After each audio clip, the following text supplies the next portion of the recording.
Tesla दुनिया की बेहतरीन कार ब्रांड्स में से एक है, ये तो हम सबको पता है। लेकिन आपको पता है टेस्ला पहले टेस्ला मोटर्स हुआ करती थी, लेकिन फिर उन्हें टेस्ला मोटर्स ज़्यादा टाइम तक पसंद नहीं आई, इसलिए फिर उन्होंने टेस्ला मोटर्स को सिर्फ टेस्ला ही रहने दिया। वैसे पर्सनली मुझे टेस्ला ज़्यादा कैजुअल लगा as compared to Tesla Motors. Tesla Motors थोड़ा फॉर्मल लगता है। वैसे आपको दोनों में से कौन सा ज़्यादा बेटर लगा, टेस्ला या फिर टेस्ला मोटर्स?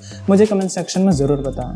वैसे जब आपको ये पता चल ही गया कि टेस्ला पहले टेस्ला मोटर्स हुआ करती थी, लेकिन क्या आपको पता है टेस्ला नाम आखिर इन्होंने कहाँ से लिया? किसी को पता है? बिल्कुल सही जी, जिसने भी निकोला टेस्ला कहा उन सभी का जवाब बिल्कुल सही है।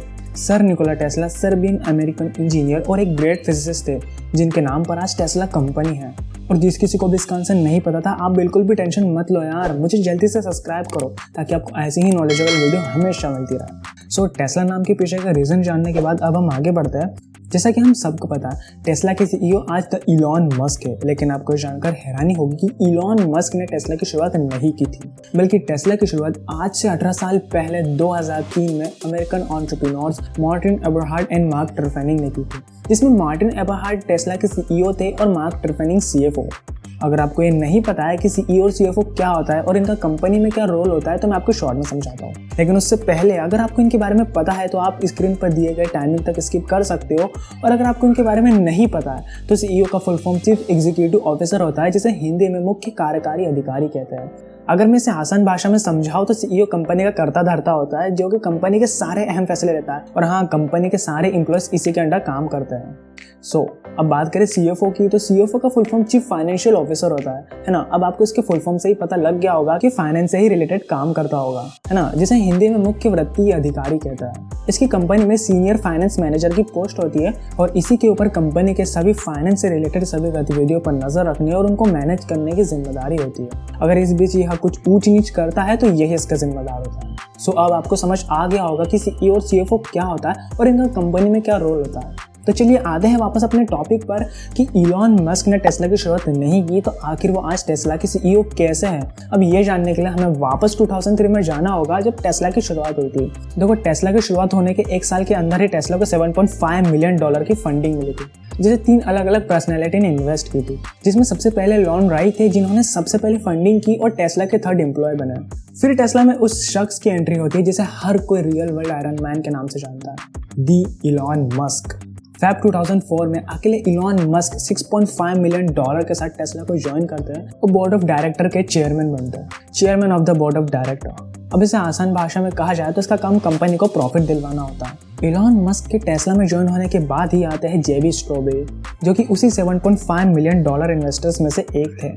फिर Feb 2006 में इलॉन मस्क फिर से $13 मिलियन की इन्वेस्टमेंट करते हैं वेलर इक्विटी पार्टनर्स के साथ। और वेलर इक्विटी पार्टनर्स 20 साल से भी ज़्यादा पुरानी कंपनी है, जिसमें वो ऐसे एंटरप्रेन्योर्स की मदद करते हैं जो अपने बिजनेस को और भी ज़्यादा ग्रो करना चाहते हो।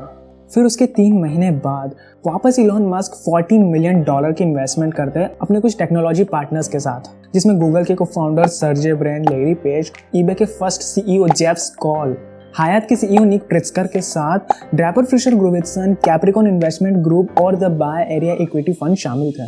अच्छा, मुझे पूरा विश्वास है कि आपको इनमें से ज़्यादातर कंपनीज के नाम भी पता नहीं होंगे, लेकिन डोंट वरी, मैं आपको एक एक करके समझाता हूँ। जैसा कि मैंने आपको बताया, इलॉन मस्क अपने कुछ टेक्नोलॉजी पार्टनर्स के साथ इन्वेस्टमेंट करता है, जिसमें गूगल के cofounder Sergey Brin, Larry Page, eBay के फर्स्ट सीईओ जेफ स्कॉल शामिल थे। अब आपको इनकी कंपनी के बारे में पता ही होगा कि गूगल एक सर्च इंजन है और ईबे एक ऑनलाइन मार्केट प्लेटफॉर्म जहाँ ऑनलाइन प्रोडक्ट सेल होते हैं। अब इनके बारे में मैं ज़्यादा नहीं बताऊंगा क्योंकि आपको इनके बारे में पहले ही बहुत कुछ पता होगा। चलिए सीधा बढ़ते हैं उन कंपनीज की तरफ जिनके बारे में हमें नहीं पता है। तो सबसे पहले आती है हायात। हायात एक अमेरिकन मल्टीनेशनल हॉस्पिटैलिटी कंपनी है जिसका हेडक्वार्टर चिकागो में है। हायात अपनी लग्जरी होटल्स और रिजॉर्ट की वजह से जानी जाती है, जिसमें उनके पास 65 से भी ज़्यादा कंट्रीज में 2,26,000 से भी ज़्यादा रूम्स हैं, इंक्लूडिंग इन इंडिया। अगर आपका गोवा वगैरह जाने का प्लान बनता है तो आप इनकी वेबसाइट से जाकर होटल या रूम बुक कर सकते हो। फिर आती है ड्रैपर फिशर ग्रूवित्सन कंपनी। ये एक वेंचर कैपिटल कंपनी है जो कि इन्वेस्टमेंट करती है एंटरप्राइज, कंज्यूमर और डिसरप्टिव टेक्नोलॉजी में। इन्होंने टेस्ला के अलावा स्पेसएक्स, ट्विटर, यूनिटी, यामर जैसी कंपनीज में इन्वेस्टमेंट की है। फिर नेक्स्ट है कैप्रिकॉन इन्वेस्टमेंट ग्रुप। यह भी एक इन्वेस्टमेंट कंपनी है जिसमें ये ऐसी कंपनीज में इन्वेस्ट करती है जो कि ग्लोबल प्रॉब्लम को सॉल्व कर रही हो, जैसे कि टेस्ला ऐसी कार्स बनाती है जिससे एयर पोल्यूशन बहुत ही कम होता है, होता ही नहीं है। And last but not least the Bay Area equity fund. ये भी एक इन्वेस्टर कंपनी है जो कि ऐसी कंपनीज में इन्वेस्ट करती है जो कि इन्वायरमेंट को क्लीन रखने में हेल्प करती हो, जैसा कि हमने पिछले वाली कंपनीज में देखा। फिर कुछ समय बाद 2007 में टेस्ला के बोर्ड मेंबर्स एक अहम फैसला लेते हैं जिसमें वो एबरहार्ड को टेस्ला के सीईओ की पोस्ट से हटने के लिए कहते हैं और फिर एबरहार्ड को सीईओ की पोस्ट से हटना पड़ता है। सीईओ की पोस्ट छोड़ने के बाद एबरहार्ड प्रेसिडेंट ऑफ टेक्नोलॉजी की पोस्ट ज्वाइन करता है। फिर फाइनली वो दिन आ ही जाता है जब इलॉन मस्क टेस्ला के सीईओ बनते हैं, लेकिन जैन 2008 में मार्टिन एबरहार्ड को कंपनी से निकाल दिया जाता है और उनके पार्टनर मार्क टर्फेनिक जिन्होंने टेस्ला की शुरुआत की थी उन्हें भी कंपनी से निकाल दिया जाता है। इलॉन मस्क चाहते थे कि वो ऐसी कार बनाए जो कि लोगों को बेहद पसंद भी आए और वो उसे यूज़ भी करें। फिर इसी सिलसिले में वो बड़ी उम्मीद के साथ अपनी गर्लफ्रेंड के पास जाते हैं और उन्हें अपना आइडिया बताते हैं कि वो ऐसी कार बनाना चाहते हैं जिससे पॉल्यूशन भी ना हो और वह दिखने में भी बहुत सुंदर हो ताकि लोग उसे ज़्यादा से ज़्यादा यूज़ कर पाएँ। लेकिन मस्क की बात को उनकी गर्लफ्रेंड ने सीरियसली नहीं लिया और उन्होंने हंसते हुए कहा कि तुम बैटरी से चलने वाली कार तो बना लोगे लेकिन वो कितनी दूर तक चलेगी, 10 किलोमीटर या फिर 20 किलोमीटर। यह सुनकर मस्क को बहुत बुरा लगा, लेकिन उन्होंने उस टाइम उसे कुछ नहीं कहा, बस अपना काम करते रहे। फिर 2009 में मस्क ने आखिर वो कार बना ही दी जिसने दुनिया के सारे रिकॉर्ड ब्रेक कर दिए और बहुत सारे न्यू रिकॉर्ड भी बनाए। अगर आप जानना चाहते हो कि वो कौन सी कार है जिसने इतना सब कुछ किया, इतने रिकॉर्ड बनाए, ब्रेक किए और न जाने क्या क्या किया, तो अभी इस वीडियो को लाइक करो ताकि आप इसका सेकंड पार्ट देख सको। अगर आपका रिस्पॉन्स अच्छा रहा तो मैं जल्द ही इस टॉपिक पर वीडियो ला दूंगा। लेकिन वेट, अगर आप अभी तक इस वीडियो को देख रहे हो ना, तो आपके लिए मेरे पास एक सवाल है। देखो, सवाल ये है कि जिस दिन इलॉन मस्क दुनिया के सबसे रिचेस्ट पर्सन बने थे ना, उसी दिन 78 ईयर्स पहले निकोला टेस्ला का देहांत हुआ था। हाँ, हालांकि अब इलॉन मस्क दुनिया के सबसे रिचेस्ट पर्सन नहीं है, लेकिन आने वाले टाइम में शायद हो भी जाए। लेकिन टेस्ला कंपनी का नेम भी निकोला टेस्ला से लिया गया है। तो क्या ये